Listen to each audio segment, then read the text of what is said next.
Hi YouTube, this is John Moeller again. Today I will be reviewing the Sangean SR-35 Pocket AM FM radio.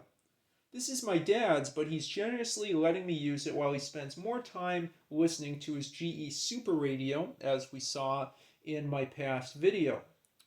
Also, thank you Totterbert for the inspiration of using a red background. I think it goes really well with the black of the radio and then colors of the other radios that I will be reviewing. As a famous radio YouTuber, I must credit you for that. Voila. The radio costs about $20 to $25 new, but I don't actually know how much my dad spent on this. It might have been actually less than $20.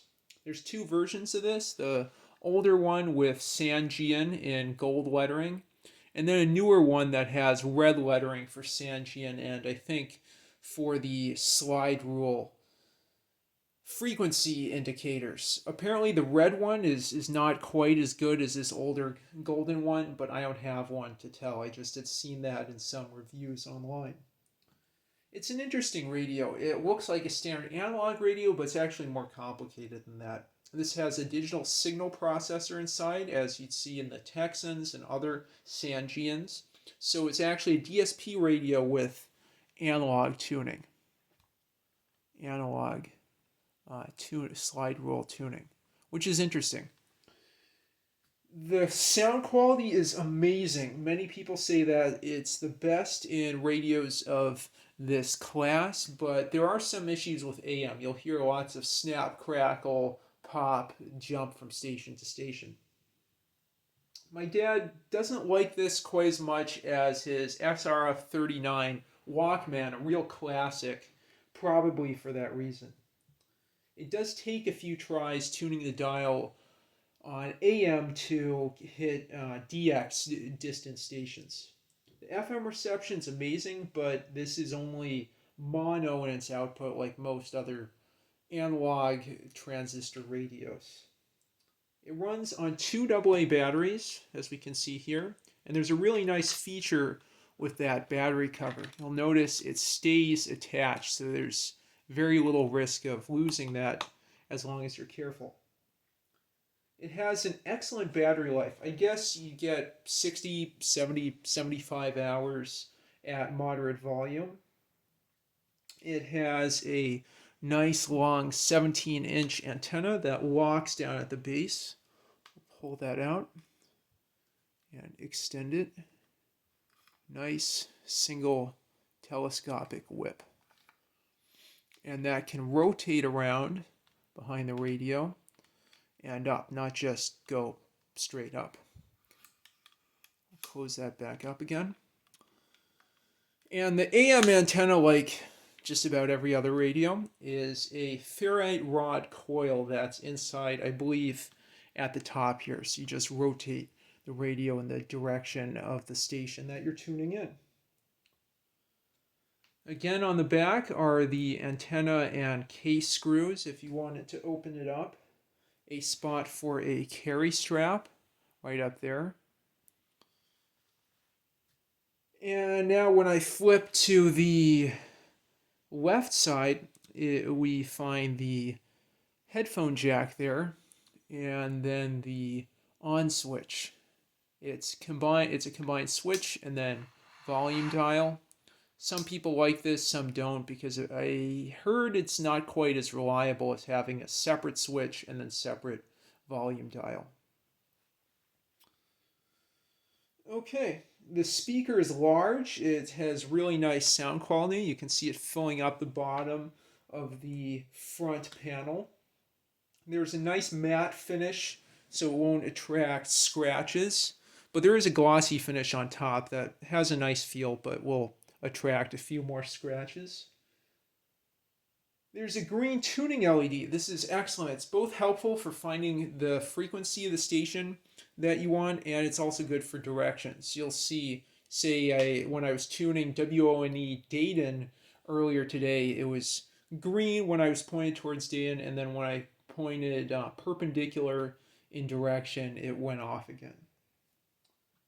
There's a white slide rule tuning dial indicator which is pretty nice, but you'll notice that the numbers are bunched up a bit at the upper range of the AM band. Oh well, I guess, there's a non-linear pattern in the tuning capacitor, so you end up with that as a result. It's still, decent and calibrated nicely. Now if we go to the right side, we find the AM FM band switch right there, and then the tuning dial, both with a nice feel. Yay, FM, like Todderbert. Yay, AM, whoa! And tuning, look at that. Beautiful, beautiful slide rule. Moving back and forth. Okay. So now that I've gone through all the features, I'll try out the tuning. Let's start with FM. I'll try tuning into a station in Cincinnati, WGUC. That's a classical station. Okay, I'll set this to FM and I'll turn it on. Let's tune down. Yeah, you can see that tuning indicator. I might get here. What a lovely sound. The tuba soloist Oystein Badsvik with the Romance from Ray Vaughan Williams bass tuba concerto with the Singapore Symphony Orchestra. You found your way to music through the night, and I'm delighted about that. My name's Andrea Blaine, and I hope you can settle back and stay for a while. There's harp music on the way. There's Harp music. Shostakovich as well. Shostakovich. Which is a string quartet from Haydn. In 1799, Haydn was in his late 60s and kind of approaching the end of the remarkable journey that he created in developing the string quartet as a medium. Quartet 66 is the last but one that he completed, and the performers here are the ensemble La Rebedeli.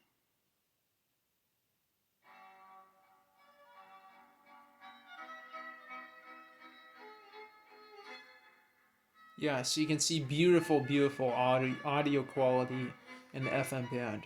Okay, so it's past 2 in the morning Eastern Standard Time, so it's a great time for AM DXing. We should get that nice skywave propagation.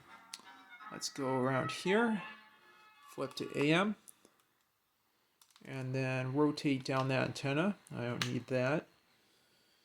And let's do some AM DXing. Let's see if I can get 650 Nashville. 650 WSM Nashville.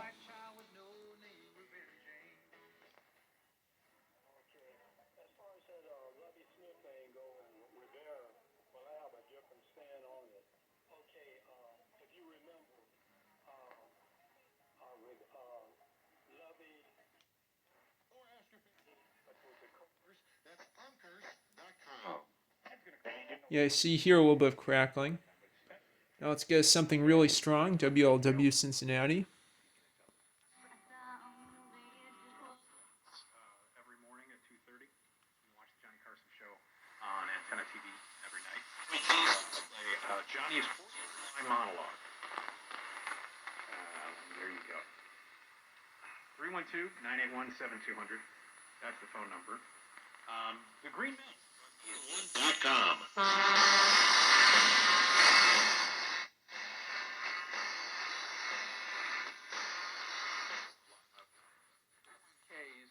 Have been getting lower and lower and lower costs. WSB Atlanta.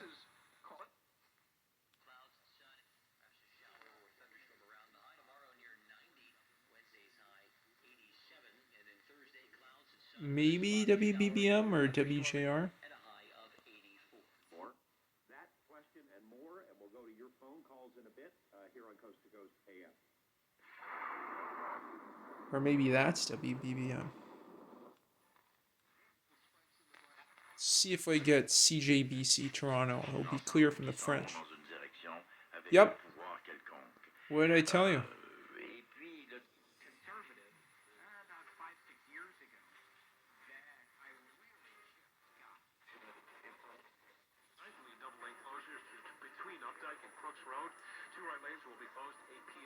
AM. That's until July 2nd. Heading into downtown I-75 southbound between Clay and I-94. The right lane is blocked until the end of the month. I think that's WWJ Detroit. Near 9 Mile, that's closed. Yeah. Hey.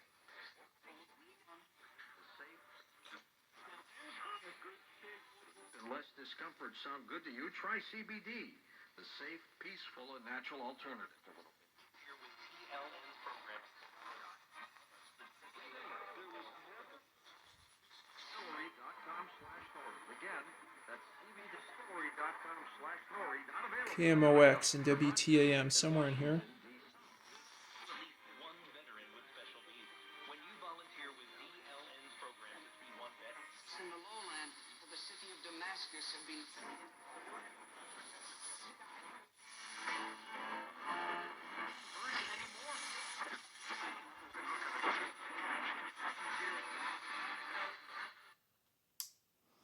Okay, so you get the idea. It's actually I say it's okay for DXing. I know some people don't like it because of that popping and crackling and the blending of really strong and weak stations.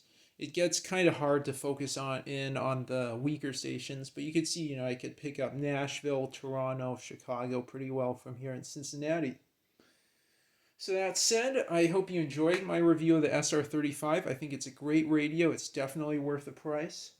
In future videos, I'll be reviewing my set of digital radios. I'll be reviewing those.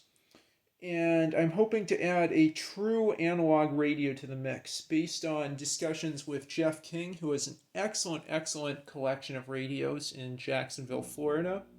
I'll probably be adding one Emerson P3761 or PH3795 to my collection, a true analog radio that's really sensitive and selective. And with that, thank you for watching. Please like, comment, and subscribe down below. Bye now.